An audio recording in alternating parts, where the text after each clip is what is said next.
نحب نوضح للناس أن فكرة الإخوان لما يأتي ويقول لي أنا فقط حركة دعوية، هذا الكلام غير صحيح إطلاقا. الحركة مش حركة، الجهد الوحيد الدعوي بمعنى الدعوة اللي موجود الآن في العالم الإسلامي هو الدعوة السلفية، شاء من شاء وأبى من أبى. الدعوة الوحيدة اللي موجودة بمعنى كلمة الدعوة هي الدعوة السلفية، لا تقبل فكرة تنظيم ولا تقبل البيعات، وعندهم فيها مسألة صارمة في غاية الحدية، بمعنى سنة وبدعة، ما يناقشكش بالسياسة زي ما احكي معاك.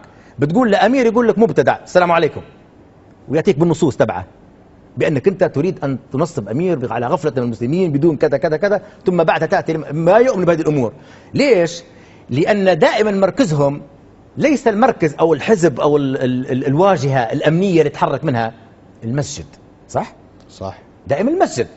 لما بتروح المساجد الآن تشوف الناس اللي درسوا، يعني تعطي والشيوخ الموجودين يدرسوا في العقيدة والفقه، الغالبية الساحقة 99.99 تجدهم من التيار السلفي. صح.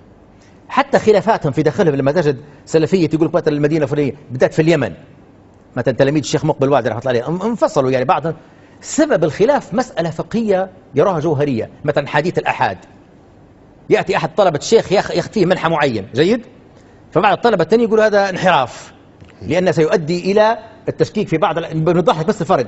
حتى حركتهم وانشقاقاتهم مش لأن تنظيم وأنت قتلت وما قتلتش ولا ضيعت الحركة وصلت على عقيدة، نفس ما كان يحدث من 1400 سنة.